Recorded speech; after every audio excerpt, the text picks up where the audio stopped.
ദൈവത്തിൻ്റെ അതിപരിശുദ്ധമായ നാമം ഈ രാത്രി വീണ്ടും വാഴ്ത്തപ്പെടുമാറാകട്ടെ. വീണ്ടും നിങ്ങൾ ഒരുമിച്ച് ദൈവത്തിൻ്റെ വചനവുമായി നിൽക്കുവാൻ ദൈവം അടിയൻ്റെ ജീവിതത്തിൽ ഒരുക്കിയ വലിയൊരു അവസരത്തിനായിട്ട് ഞാൻ ദൈവത്തെ സ്തുതിക്കുകയാണ്.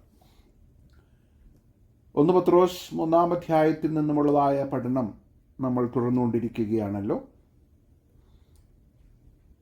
എങ്ങനെയാണ് സഹോദര പ്രീതിയോടുകൂടി നന്മ ചെയ്ത് മറ്റുള്ളവരെ ശ്രേഷ്ഠരായി എണ്ണി തിന്മയോട് തോൽക്കാതെ നന്മയാൽ എങ്ങനെയാണ് തിന്മയെ ജയിക്കേണ്ടത് എന്നുള്ളതിൻ്റെ ഒരു വിശദീകരണമാണ് നമ്മൾ കഴിഞ്ഞ ക്ലാസ്സിൽ പഠിക്കുവാനായിട്ടിടയായിത്തീരുന്നത്. ദാവീദിൻ്റെ അനുഭവം നമ്മൾ കാണുവാനിടയായിത്തീർന്നു. കർത്താവായ യേശു ക്രിസ്തു എങ്ങനെയാണ് കഷ്ടം അനുഭവിച്ചത്, നമുക്കൊരു മാതൃകയായിത്തീർന്നത് എന്നുള്ളതൊക്കെ നമ്മൾ കാണുവാനായിട്ടിടയായിത്തീർന്നു. 13-ാം അധ്യായം പറഞ്ഞു നിർത്തിയത് ഇങ്ങനെയാണ്: നിങ്ങൾ നന്മ ചെയ്യുന്നതിൽ ശുഷ്കാന്തി ഉള്ളവരാകുന്നുവെങ്കിൽ നിങ്ങൾക്ക് ദോഷം ചെയ്യുന്നവനാണ്. അങ്ങനെ സാധാരണ സംഭവിക്കാറില്ല. എന്നാൽ ഒരു ക്രിസ്ത്യാനിയുടെ ജീവിതത്തിൽ അങ്ങനെ സംഭവിക്കാം.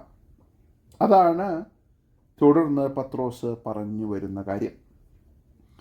ഇന്ന് 14 മുതൽ അതിൻ്റെ 18 വരെയുള്ളതായ വാക്യങ്ങളാണ് കർത്താവിൽ ശരണപ്പെട്ട് നമ്മൾ ചിന്തിക്കുവാനായിട്ട് താല്പര്യപ്പെടുന്നത്. നിങ്ങൾ പ്രാർത്ഥനയോടുകൂടി ഇരുന്നാട്ട്.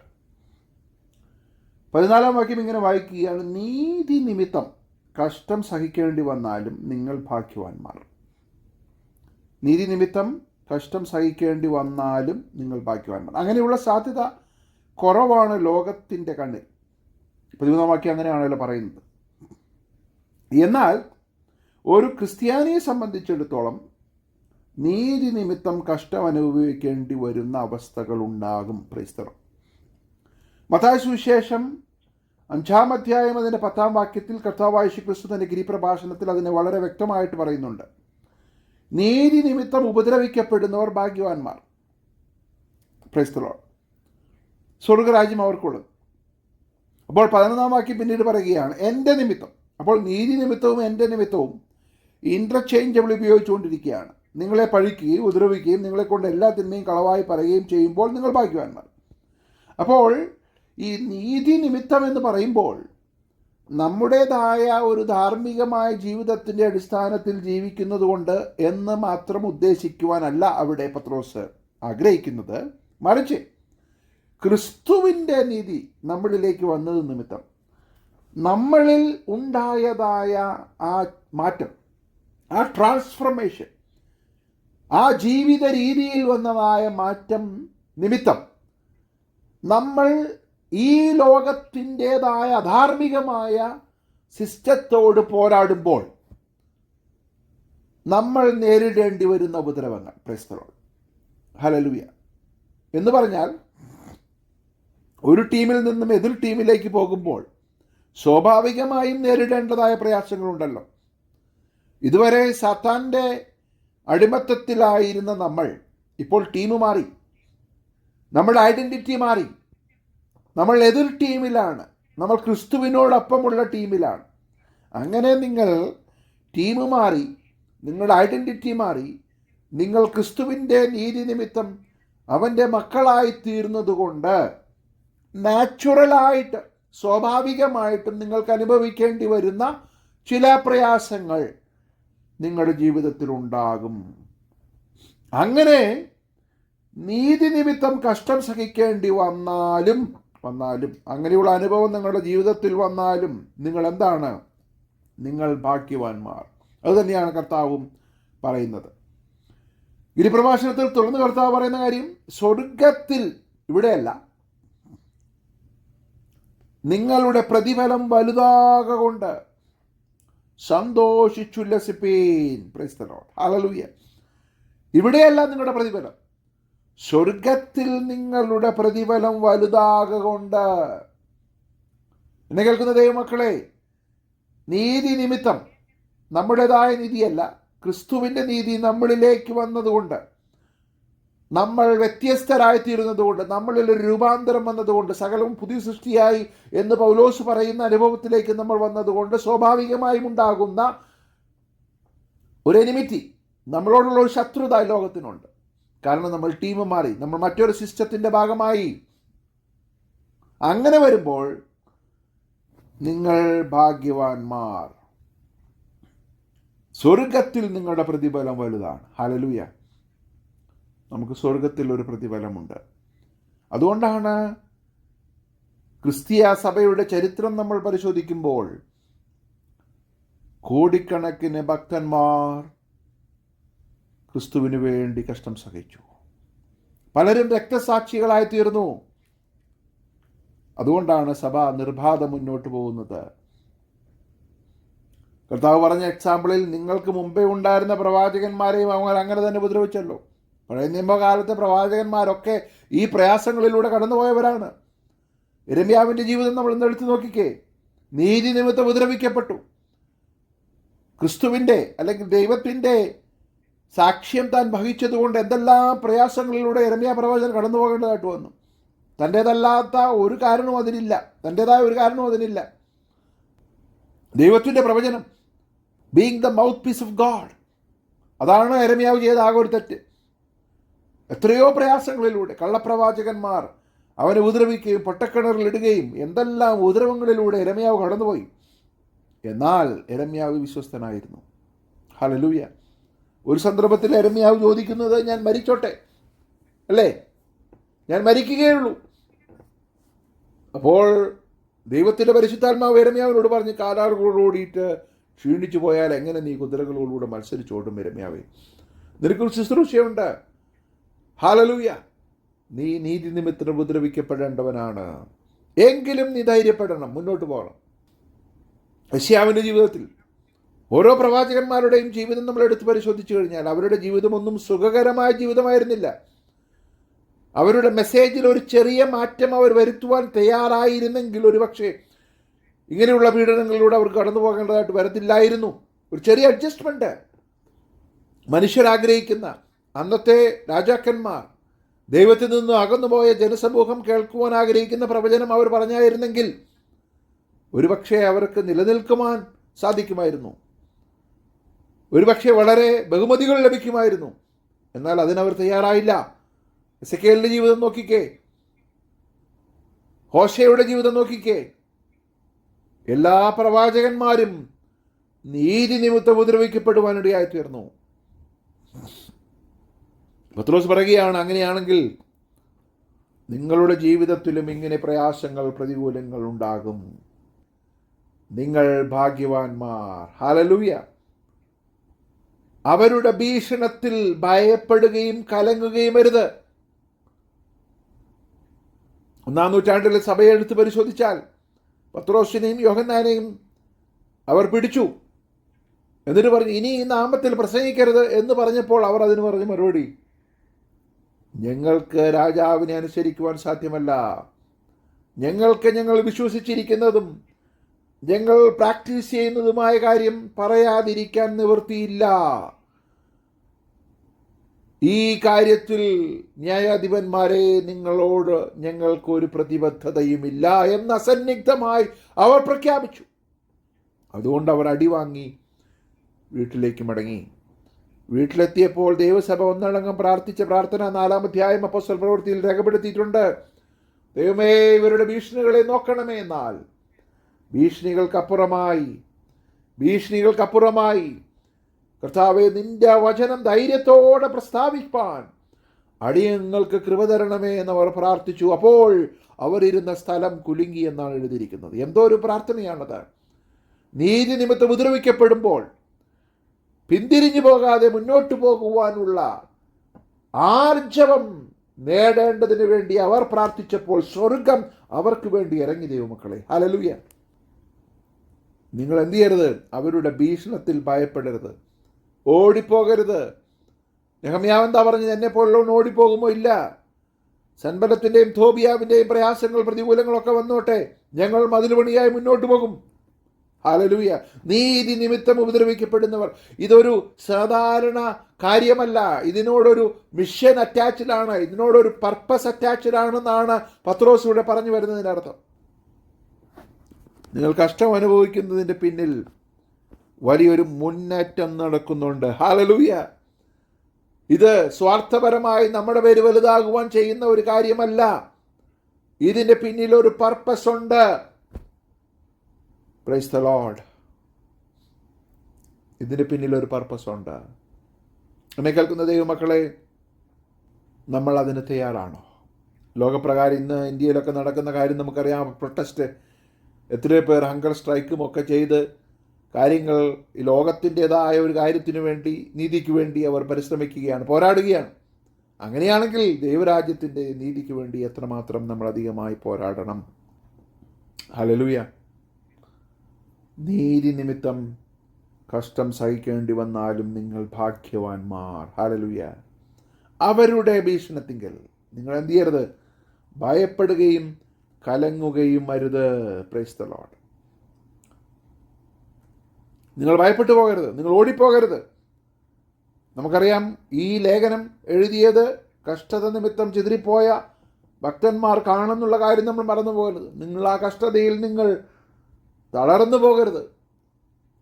1-ാം നൂറ്റാണ്ടിലെ സഭയിൽ അപ്പോസ്തല പ്രവൃത്തി 8-ാം അധ്യായം സ്തെഫാനോസിന്റെ ഉപദ്രവം നിമിത്തം ഉണ്ടായ സഭ ചിതറപ്പെട്ടു. എന്നാൽ ചിതറിപ്പോയവർ മിണ്ടാതിരിക്കുകയല്ല ചെയ്തത്. അവർ അവരവരുടെ സ്ഥാനങ്ങളിൽ, ചിതറിപ്പോയ സ്ഥാനങ്ങളിൽ സുവിശേഷം പ്രസംഗിച്ചു കൊണ്ടിരുന്നു. ഹല്ലേലൂയ. ഹെരോദാവ് സഭയ്ക്കെതിരെ എഴുന്നേറ്റപ്പോൾ അവർ ഭയപ്പെട്ടില്ല. കാരണം അവരുടെ ഭീഷണത്തിങ്കൽ ഭയപ്പെടുകയും കലങ്ങുകയും അരുത്. എന്നിട്ട് പത്രോസ് പറയുകയാണ്, എന്നാൽ എന്തോ നിങ്ങൾ ചെയ്യണം? ക്രിസ്തുവിനെ നിങ്ങളുടെ ഹൃദയങ്ങളിൽ കർത്താവായി വിശുദ്ധീകരിപ്പീൻ. എന്താണ്? The lordship of the Christ. ക്രിസ്തുവിൻ്റെ കർത്തൃത്വം നിങ്ങളുടെ ജീവിതത്തിൽ ഉണ്ടെന്നുള്ളത് ലോകം അറിയേണ്ടതായ സന്ദർഭങ്ങളാണിത്. മാനുഷികമായ രീതിയിലല്ല നിങ്ങൾ ഇതിനോട് പ്രതികരിക്കേണ്ടത്. നിങ്ങളുടെ ഹൃദയങ്ങളിൽ എന്തായിത്തീരണം? ക്രിസ്തുവിനെ കർത്താവായി പ്രതിഷ്ഠിക്കണം. ഹല്ലേലൂയ. എന്ന് പറഞ്ഞാൽ നിങ്ങൾ രക്ഷയിലൂടെ കർത്താവായ യേശു ക്രിസ്തുവിൻ്റെ ലോർഡ്ഷിപ്പിനെ അംഗീകരിച്ചതിനെ ആ വിശ്വാസ പ്രഖ്യാപനം നിങ്ങൾ തുടർന്ന് മുന്നോട്ട് കൊണ്ടുപോകണം. Hallelujah. But in your hearts set Christ apart, acknowledging him, giving him first place in your lives as the Lord of your life. Hallelujah. അപ്പോൾ ഈ പ്രയാസത്തിൻ്റെയും പ്രതികൂലങ്ങളുടെയും നടുവിലൂടെ നിങ്ങൾ കടന്നു പോകുമ്പോൾ നിങ്ങൾ ക്രിസ്തുവിൻ്റെ കർത്തൃത്വം തള്ളിപ്പറയരുത്. ഇതെല്ലാം ക്രിസ്തു നിമിത്തമാണ് ചെയ്യുന്നത്. ഇതിനു മുമ്പ് കണ്ടതായ കാര്യങ്ങളൊക്കെ ദാസന്മാരോടും കുടുംബജീവിതത്തിലുള്ളവരോടും ഒക്കെ പറയുന്നത് പോലെ ക്രിസ്തുവിൽ ക്രിസ്തുവിൽ ക്രിസ്തുവിൽ. അപ്പോൾ നമ്മുടെ ഹൃദയങ്ങളിൽ കർത്താവായി നമ്മൾ സെറ്റപ്പാർട്ട് ചെയ്ത നമ്മുടെ കർത്താവിൻ്റെ ലോർഡ്ഷിപ്പ്, കർത്തൃത്വം നമ്മൾ വിട്ടുപോകരുത്, നമ്മൾ വിട്ടുകളയരുത്. അവരുടെ ഭീഷണത്തിങ്കൽ കർത്താവിനെ നിങ്ങൾ തള്ളിപ്പറയരുത്. ഹല്ലേലൂയ. പരിശുദ്ധാത്മാവ് നിങ്ങൾക്ക് ആ ശക്തി തരും. 1 കൊരിന്ത്യർ പൗലോസ് പറയുന്നുണ്ടല്ലോ, ക്രിസ്തുവിനെ കർത്താവെന്ന് ഏറ്റുപറയുന്ന ഒരു പരിശുദ്ധാത്മാവിൻ്റെ നിയോഗം നിങ്ങൾക്ക് തരും. Praise the Lord. നമ്മുടെ കഴിവുകൊണ്ട് അത് സാധ്യമല്ല. എന്നെ കേൾക്കുന്ന ദൈവമക്കളെ, നീതി നിമിത്തം കഷ്ടം സഹിക്കേണ്ടി വരുമ്പോൾ, നമ്മുടെ വിശ്വാസം നിമിത്തം നമ്മൾ ഒറ്റപ്പെടുമ്പോൾ, അത് നമ്മുടെ സമൂഹത്തിലോ കുടുംബത്തിലോ ജോലി സ്ഥലത്തോ മാർക്കറ്റ് പ്ലേസിൽ എവിടെയായിക്കൊള്ളട്ടെ, അവിടെയെല്ലാം ക്രിസ്തുവിനെ നിങ്ങളുടെ ഹൃദയങ്ങളിൽ കർത്താവായി വിശുദ്ധീകരിപ്പീൻ. ഹല്ലേലൂയ. അവൻ നമ്മുടെ ഹൃദയങ്ങളിൽ വാഴട്ടെ. സകല ബുദ്ധിയെയും കവിയുന്ന ദൈവിക സമാധാനം കൊണ്ട് നമ്മെ നിറയ്ക്കട്ടെ. നമ്മുടെ ധൈര്യം ചോർന്നു പോകാതെ പ്രൈസ് ദി ലോർഡ്. ഇബ്രായ ലേഖന കർത്താവ് പറയുന്നത് പോലെ നിങ്ങളുടെ പ്രതിഫലമുള്ള മഹാപ്രതിഫലമുള്ള നിങ്ങളുടെ ധൈര്യം നിങ്ങൾ എന്ത് ചെയ്യരുത്? തള്ളിക്കളയരുത്. ആ കോൺഫിഡൻസ് നിങ്ങൾ തള്ളിക്കളയരുത്. ആ കോൺഫിഡൻസ് നിങ്ങളുടെ നല്ല പ്രവർത്തികൾ കൊണ്ടോ നിങ്ങളുടെ കഴിവ് കൊണ്ടോ ഒന്നുമല്ല. ആ കോൺഫിഡൻസ് ക്രിസ്തു നിങ്ങളിൽ രാജാവായി വാഴുന്നത് കൊണ്ട്. ഹല്ലേലൂയ. ക്രിസ്തു നിങ്ങളിൽ രാജാവായി വാഴുന്നത് കൊണ്ടുണ്ടായതായ കോൺഫിഡൻസ് നിങ്ങൾ തള്ളിക്കളയരുത്. നിങ്ങൾ ധൈര്യമായിട്ട് മുന്നോട്ട് പോകണം. 15-ാം വാക്യം ഇങ്ങനെയാണ്, നിങ്ങളിലുള്ള പ്രത്യാശയെക്കുറിച്ച്, മറ്റുള്ളവരിലുള്ളതല്ല, നിങ്ങളിലുള്ള വ്യക്തിപരമായി നിങ്ങളിലുള്ള പ്രത്യാശയെക്കുറിച്ച് ന്യായം ചോദിക്കുന്നവനോടും സൗമ്യതയും ഭയഭക്തിയും പൂണ്ട് പ്രതിവാദം പറവാൻ എപ്പോഴും ഒരുങ്ങിയിരിപ്പീൻ.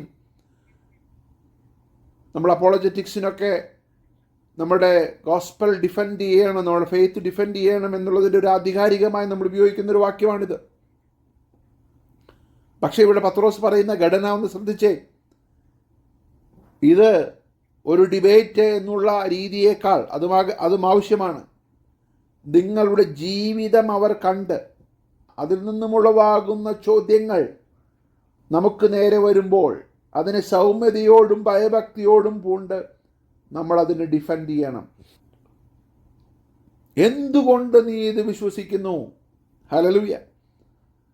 നമ്മുടെ തലമുറകളെക്കുറിച്ച് പലപ്പോഴും നമ്മൾ പറയാറുണ്ട്, അവർ നമ്മുടെ ട്രഡീഷണൽ ആയിട്ടുള്ള സഭകൾ വിട്ടുപോകുന്നു എന്നൊക്കെ. എന്നാൽ അതിനേക്കാൾ വലിയതായ ഒരു കൺസേൺ എന്ന് പറയുന്നത് അവർ എന്തുകൊണ്ട് വിശ്വസിക്കുന്നു.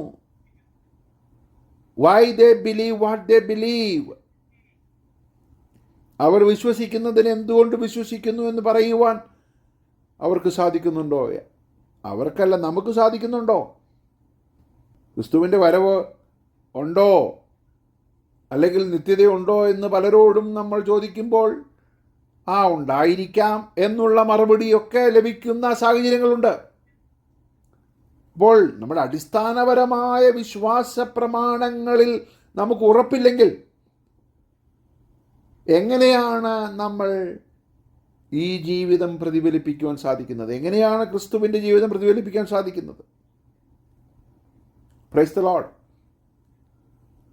അപ്പോൾ എങ്ങനെയാണ് അങ്ങനെയുള്ളതായ ഒരു ജീവിതം ഇല്ലെങ്കിൽ പിന്നെ എങ്ങനെയാണ് സഫറിങ് ഉണ്ടാകുന്നത്? Price the Lord.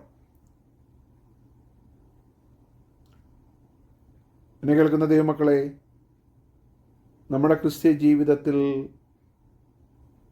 ക്രിസ്തുവിൻ്റെ സ്വഭാവം നമ്മളിലൂടെ പ്രതിഫലിക്കണം. പൗലോസ് അപ്പോസ്തലൻ 1 കൊരിന്ത്യർ 2-ാം അധ്യായത്തിൽ പറയുന്ന ഒരു കാര്യമുണ്ട്. ക്രൂശിക്കപ്പെട്ടവനായ യേശു ക്രിസ്തുവിനെ അല്ലാതെ മറ്റൊന്നും അറിയാത്തവനായ നിങ്ങളുടെ ഇടയിൽ ഇരിക്കണമെന്ന് ഞാൻ നിർണയിച്ചു. ഞാൻ ബലഹീനതയോടും ഭയത്തോടും വളരെ നടുക്കത്തോടും നിങ്ങളുടെ ഇടയിൽ ഇരുന്നു. എന്നിട്ട് പറയുകയാണ്, നിങ്ങളുടെ വിശ്വാസത്തിന് മനുഷ്യരുടെ ജ്ഞാനമല്ല, ദൈവത്തിൻ്റെ ശക്തി തന്നെ ആധാരമായിരിക്കേണ്ടതിന് എൻ്റെ വചനവും പ്രസംഗവും ജ്ഞാനത്തിൻ്റെ വശീകരണ വാക്കുകളല്ല, ആത്മാവിൻ്റെയും ശക്തിയുടെയും പ്രദർശനത്താൽ എത്രയായിരുന്നത്. എന്താണ് പൗലോസ് അവിടെ പറയുന്നത്? എൻ്റെ ജീവിതം, എൻ്റെ പ്രസംഗം എല്ലാം ക്രിസ്തുവിൽ അധിഷ്ഠിതമായിരുന്നു. എൻ്റെ കഴിവിനെയും എൻ്റെ ബുദ്ധിയെയും എൻ്റെ അറിവിനെയും കേന്ദ്രീകരിച്ചായിരുന്നില്ല എൻ്റെ ജീവിതവും എൻ്റെ പ്രസംഗവും. Praise the lord. അപ്പോൾ ഒരു കാര്യം വളരെ ശ്രദ്ധിക്കണം.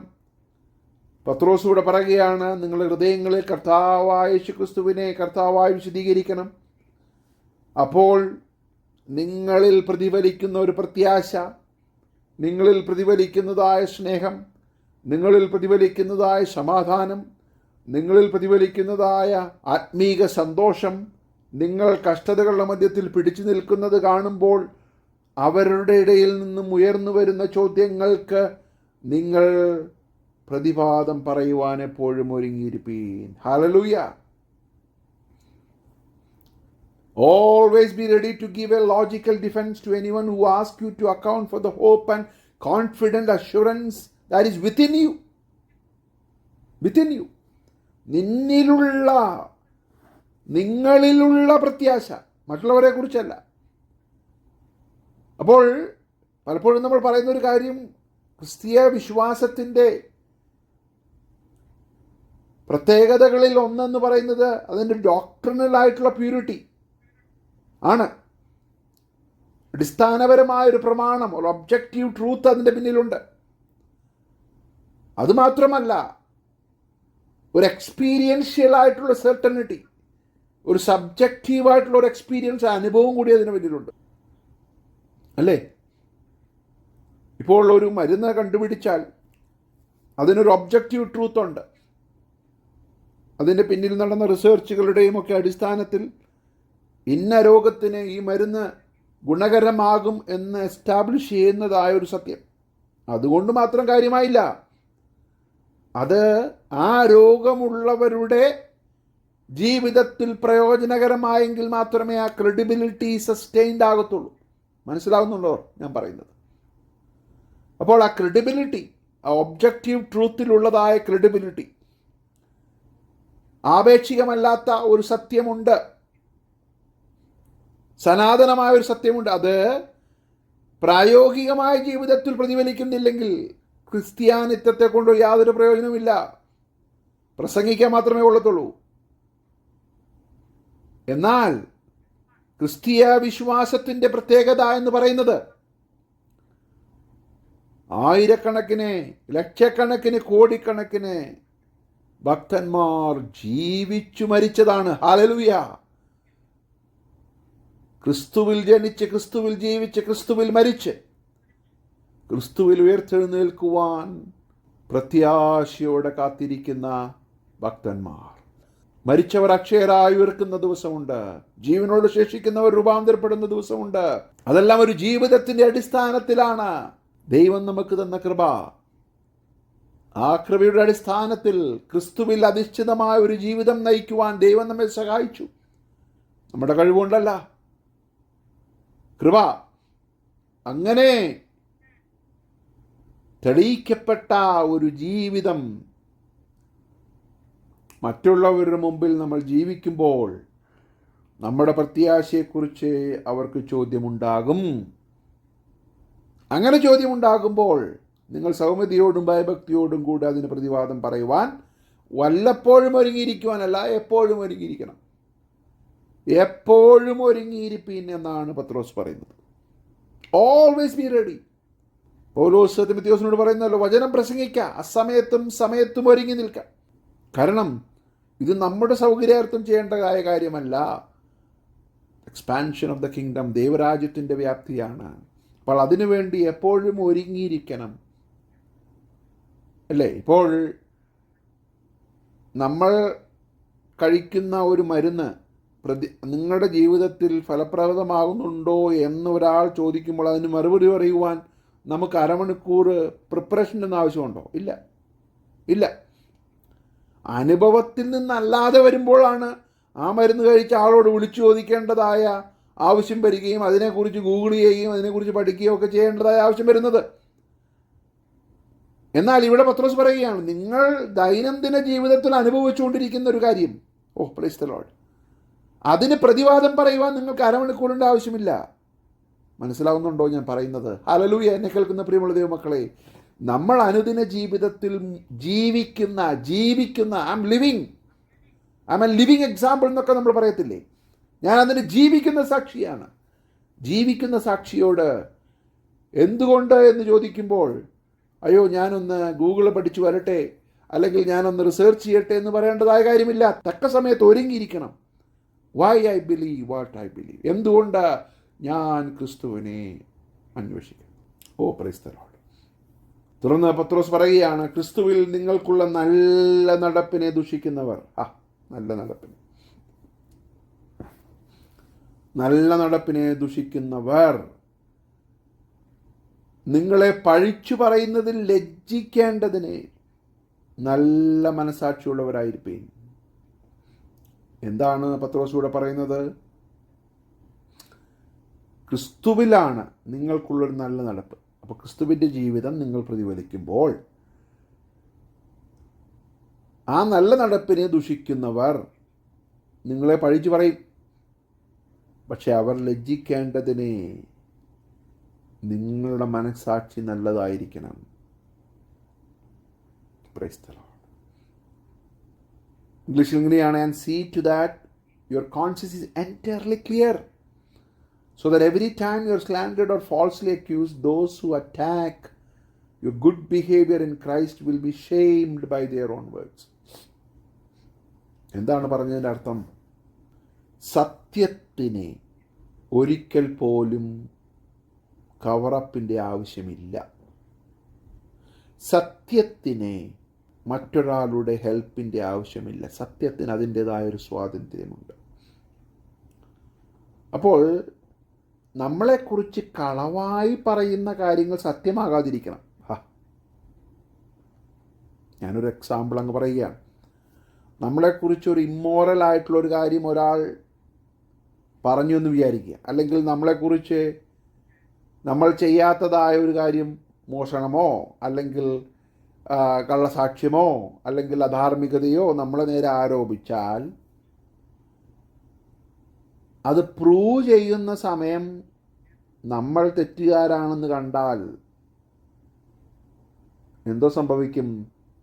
നമുക്കെതിരെയുള്ള ആരോപണം സത്യമായി വരും. എന്നാൽ അല്ലാതെ വരുമ്പോൾ പ്രൈസ് ദി ലോർഡ്, നമ്മുടെ നല്ല മനസാക്ഷിയാണെങ്കിൽ, നമ്മുടെ മനസാക്ഷിയിൽ നമ്മൾ ക്ലിയർ ആണെങ്കിൽ, അതാണ് യോഹന്നാൻ്റെ ലേഖനത്തിൽ യോഹന്നാൻ പറയുന്നത്. മനസാക്ഷി നമ്മെ കുറ്റം വിധിക്കുന്നില്ലെങ്കിൽ അതാണ് പ്രാധാന്യം. അപ്പോൾ ആ നല്ല മനസാക്ഷിയുള്ളവരാണെങ്കിൽ, നമ്മുടെ ഇൻറ്റൻറ്റ് ക്ലിയർ ആണെങ്കിൽ, നമ്മുടെ കൈകൾ നിർമ്മലമാണെങ്കിൽ, നമ്മുടെ ഹൃദയം ശുദ്ധിയുള്ളതാണെങ്കിൽ, പ്രൈസ് ദി ലോർഡ്, അവർ ലജ്ജിച്ചു പോകും. ആ നിർമ്മലതയാണ് നമ്മുടെ കോൺഫിഡൻസ്. യോസേഫ് എങ്ങനെയാണ് കാരാഗൃഹത്തിൽ കിടന്നത്? അവന് കുറ്റബോധമില്ല, അവൻ തെറ്റ് ചെയ്തിട്ടില്ല. Price the Lord. ക്രിസ്തു ക്രൂശിൽ കഷ്ടത അനുഭവിച്ചപ്പോൾ, അതാണ് എടുത്ത് പറയാൻ പോകുന്നത്, കുറ്റബോധമില്ല. പാപമില്ലാത്തവൻ, പാപം ചെയ്യാത്തവൻ, പാപം അറിയാത്തവനാണ്. അപ്പോൾ എന്ന് പറയുന്നത് പോലെ നമ്മുടെ കൈകൾ നിർമ്മലവും നമ്മുടെ ഹൃദയം ശുദ്ധിയുള്ളതായിരിക്കണം. എന്നിട്ടും അവർ കളവായി പറയുമ്പോൾ നമുക്ക് സന്തോഷിക്കാൻ സാധിക്കണം. കാരണം നമ്മൾ സത്യത്തിലാണല്ലോ ചരിക്കുന്നത്. മനസ്സിലാകുന്നുണ്ടല്ലോ? ഹല്ലേലൂയ. അപ്പോൾ നമ്മുടെ ഹൃദയം ശുദ്ധമല്ല, നമ്മുടെ കൈകൾ നിർമ്മലവുമല്ലെങ്കിൽ നമുക്ക് നേരെ ആരോപിക്കുന്ന കാര്യങ്ങൾ സത്യമായി വരുന്ന പക്ഷം നമ്മുടെ ഡിഫൻസ് വീക്കാവുകയാണ്. അതാണ് ഇന്ന് സംഭവിച്ചുകൊണ്ടിരിക്കുന്നത്. ലോകത്തിൻ്റെ മുമ്പിൽ നമ്മൾ ലജ്ജിച്ചുകൊണ്ടിരിക്കുകയാണ്. നമുക്ക് സംവാദം പറയുവാൻ സാധിക്കുന്നില്ല, നമുക്ക് നേരെ കൈ ചൂണ്ടുമ്പോൾ. അതുകൊണ്ട് നമ്മൾ പെർഫെക്റ്റ് ആകണമെന്നുള്ള അർത്ഥത്തിലല്ല ഞാൻ പറഞ്ഞത്, സാധ്യമല്ല. എന്നാൽ നമ്മുടെ ഹൃദയം നിർമ്മലമായിരിക്കണം. അഥവാ നമ്മൾ തെറ്റ് സംഭവിച്ചാലും അത് ഏറ്റുപറയുവാനുള്ളതായ ഒരു മനസാക്ഷി നമുക്ക് വേണം. Price the lord. അപ്പോൾ പഴിച്ചു പറയുന്നതിൽ ലജ്ജിക്കണം അവർ. അതിൻ്റെ ഒരു കൗണ്ടറായി നമ്മുടെ കയ്യിലുള്ള സ്ട്രെങ്ത് എന്ന് പറയുന്നത് പോലീസും കോടതിയും ഒന്നുമല്ല, നല്ല മനസാക്ഷി. Price the Lord. നല്ല മനസാക്ഷി. ഇന്ന് നമ്മുടെ പ്രിയ സഹോദരൻ പാട്ട് ലീഡ് ചെയ്തപ്പോൾ പറഞ്ഞു, ദാവീദ് പ്രാർത്ഥിച്ച് നിർമ്മലമായൊരു ഹൃദയം എന്നിൽ സൃഷ്ടിച്ച്. കർത്താവേ, ക്ലീൻ ഹാർട്ട്, നിർമ്മലമായ ഹൃദയം, അതാണ് നമുക്ക് വേണ്ടത്. നിർമ്മലമായ ഹൃദയം തനിക്ക് നഷ്ടപ്പെട്ടു. ഊരിയാവിനെ കൊന്നു, ബത്ശേബയുടെ അടുക്കൽ പോയി, തൻ്റെ സാക്ഷ്യം തനിക്ക് നഷ്ടപ്പെട്ടു.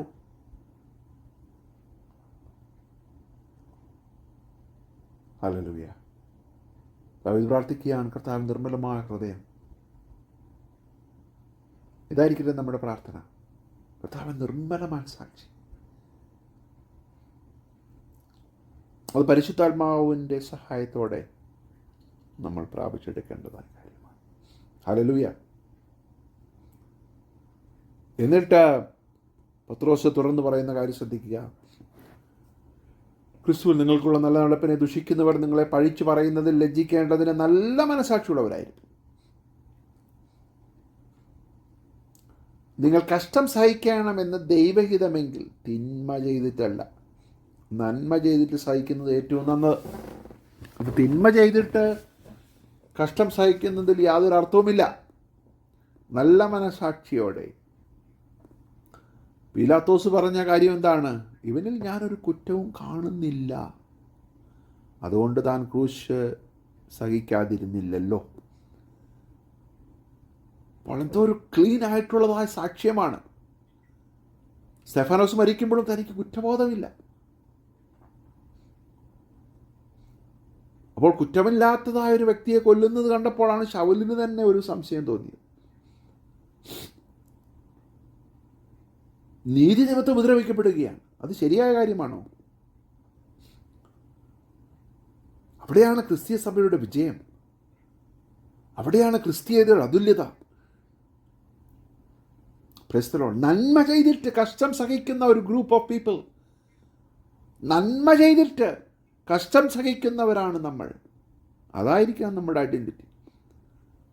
മറ്റൊരു ഭാഗത്ത് നമ്മൾ കാണുന്നുണ്ടല്ലോ പിടിച്ചു പറിക്കാരോ, അല്ലേ? അങ്ങനെയൊക്കെ ആയിട്ട് കഷ്ടം സഹിക്കേണ്ടി വന്നിട്ട് യാതൊരു കാര്യമില്ല. ക്രിസ്ത്യാനിയായിട്ട് കഷ്ടം സഹിക്കണം, നമ്മളത് പിന്നീട് കാണുന്നുണ്ട്. അപ്പോൾ നന്മ ചെയ്തിട്ട്, നമ്മൾ കഴിഞ്ഞ ക്ലാസ്സിൽ വളരെ വ്യക്തമായി കണ്ടതാണ്, തിന്മയോട് നമ്മൾ തോൽക്കാതിരിക്കണമെങ്കിൽ ഒരേ ആയുധം മാത്രമേ നമ്മുടെ കയ്യിലുള്ളൂ, നന്മയാൽ തിന്മയെ ജയിക്കാം.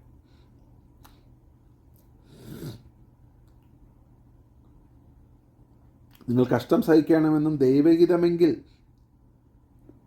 തിന്മ ചെയ്തിട്ടല്ല, നന്മ ചെയ്തിട്ട്. Price the lord.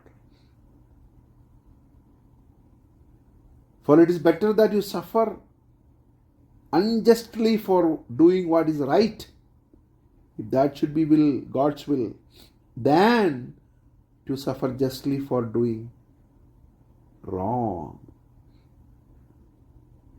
അപ്പോൾ ഈ നന്മ ചെയ്തിട്ട് സഹിക്കുന്നതിലുള്ളൊരു ദൈവഹിതം നമ്മൾ മനസ്സിലാക്കുകയും അതിനായിട്ട് നമ്മെ തന്നെ സമർപ്പിക്കുകയും ചെയ്യണം. Price the Lord. കാരണം നീതി നിമിത്തം കഷ്ടം സഹിക്കേണ്ടി വന്നാലും നിങ്ങൾ ഭാഗ്യവാന്മാർ.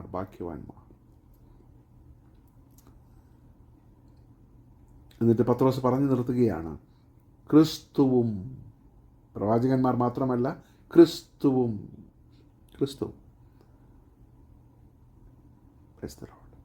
നല്ല മനസ്സാക്ഷിയോടെ നന്മ ചെയ്തിട്ട് കഷ്ടം അനുഭവിച്ചു.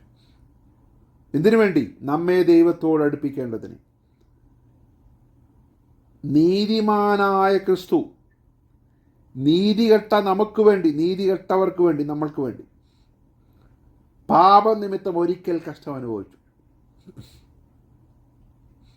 ഹല്ലേലൂയ. ക്രിസ്തുവും ഈ പാതയിലൂടെ കടന്നുപോയി. മേൽപ്പറഞ്ഞ എല്ലാ കാര്യങ്ങളും നീതി നിമിത്തമാണ് കഷ്ടം സഹിക്കേണ്ടത്.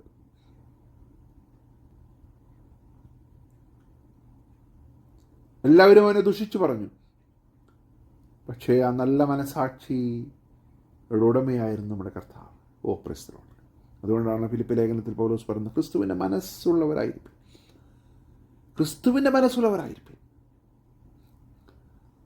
അപ്പോൾ എന്തിനാണ് ക്രിസ്തു മരിച്ചത്? കഷ്ടം അനുഭവിച്ച് നമ്മെ ദൈവത്തോട് അടുപ്പിക്കേണ്ടത്. അപ്പോൾ ക്രിസ്തുവിൻ്റെ നീതി നമ്മളിലേക്ക് വരുവാനിടയായിത്തീർന്നതിൻ്റെ പിന്നിൽ ക്രിസ്തു കഷ്ടം അനുഭവിച്ചു. അപ്പോൾ ആ noble cause, oh praise the Lord, അതെവിടെ ചെന്ന് അവസാനിച്ചു? നമ്മുടെ വീണ്ടെടുപ്പിൽ അവസാനിച്ചു. ക്രിസ്തു തിന്മ ചെയ്തിട്ടായിരുന്നു കഷ്ടം അനുഭവിച്ചെങ്കിൽ നമുക്ക് രക്ഷ ലഭിക്കത്തില്ലായിരുന്നു. അതുകൊണ്ടാണ് പാപിയായ ഒരു മനുഷ്യൻ നമുക്ക് വേണ്ടി മരിക്കുവാൻ സാധ്യമല്ല. പാപമില്ലാത്ത, പാപം ചെയ്യാത്ത, പാപമറിയാത്ത നിർദോഷവും നിഷ്കളങ്കവുമായ കുഞ്ഞാട് നമുക്ക് വേണ്ടി അർക്കപ്പെട്ടു. അതുകൊണ്ട് തന്നെ the most purest form of suffering, കഷ്ടതയുടെ ഏറ്റവും ഉദാത്തമായ ഭാവം നമ്മൾ ക്രൂശിൽ കാണുകയാണ്. അതുകൊണ്ടാണ് ക്രിസ്ത്യാനിയായിട്ട് കഷ്ടം സഹിക്കേണ്ടി വരുന്നത് ഒരു പ്രിവിലേജാണ്. The brand value of suffering has been elevated. ക്രിസ്തു കഷ്ടം അനുഭവിച്ചതുകൊണ്ട് പഴയ നിയമ ഭക്തന്മാർക്ക് ലഭിക്കാത്തതിൻ്റെ വലിയ ഒരു പ്രതിഫലം അല്ലെങ്കിൽ ഒരു പ്രിവിലേജ് നമുക്ക് ലഭിച്ചു. ക്രിസ്ത്യാനിയായിട്ട് കഷ്ടം സഹിക്കുമ്പോൾ നമ്മൾ ക്രിസ്തുവിൻ്റെ കഷ്ടങ്ങളിൽ പങ്കുള്ളവരായിത്തീരുകയാണ്. ശ്രദ്ധിച്ചേ, ക്രിസ്തു കഷ്ടം അനുഭവിച്ച നിമിത്തം സ്ഥാപിക്കപ്പെട്ട ദൈവസഭയുടെ അഡ്വാൻസ്മെന്റ്, അതിൻ്റെ മുന്നേറ്റം, നമ്മളും ആ കഷ്ടാനുഭവങ്ങളിലൂടെ പങ്കുള്ളവരായി തീരുമ്പോഴാണ് മുന്നോട്ട് പോകുന്നത്. Price the Lord. എത്ര മനോഹരമായിട്ടാണ് പത്രോസ് അതിനെ വിശദീകരിക്കുന്നത്. ക്രിസ്തു കഷ്ടം അനുഭവിച്ചുകൊണ്ട് സ്ഥാപിക്കപ്പെട്ടതായി ഈ സഭ മുന്നോട്ട് പോകണമെങ്കിൽ അതിലെ അംഗങ്ങളായ നമ്മൾ, ക്രിസ്തുവിൻ്റെ കഷ്ടത നിമിത്തം വീണ്ടെടുക്കപ്പെട്ടവരായ നമ്മൾ ആ കഷ്ടതയിൽ പങ്കുള്ളവരാകുമ്പോഴാണ് ദൈവസഭ മുന്നോട്ട് പോകുന്നത്. എങ്ങനെ? നീതി നിമിത്തം കഷ്ടം സഹിക്കേണ്ടി വരുമ്പോൾ നിങ്ങൾ ഭാഗ്യവാന്മാർ. കാരണം നിങ്ങളിലുള്ള പ്രത്യാശയെക്കുറിച്ച് ആളുകൾ ചോദിക്കും. അപ്പോൾ നിങ്ങൾ അതിന് മറുപടി പറയുമ്പോൾ they will be convinced. Hallelujah. അവർ ക്രിസ്തുവിനോട് ചേരുവാനിടയായിത്തീരും. അങ്ങനെയാണ് ഈ എൻറ്റയർ പ്രോസസ് ഓഫ് സഫറിങ്, കഷ്ടതയുടെ ഈ പദ്ധതി, ഇതൊരു പർപ്പസാണ്, പൂർത്തീകരിക്കപ്പെടുന്നത്. അങ്ങനെയാണ് നമ്മൾ അവൻ്റെ കഷ്ടങ്ങളോട് പങ്കാളികളായിത്തീരുന്നത്. ക്രിസ്തുവും നമ്മെ ദൈവത്തോട് അടുപ്പിക്കേണ്ടതിന് നീതിമാനായ നീതികെട്ടവർക്ക് വേണ്ടി പാപം നിമിത്തം ഒരിക്കൽ കഷ്ടം അനുഭവിച്ചു, ജഡത്തിൽ മരണശിക്ഷ ഏൽക്കുകയും എന്നിട്ടെന്തോ ചെയ്തു? ആത്മാവിൽ ജീവിച്ചു. അവൻ ഉയർത്തെഴുന്നേറ്റു.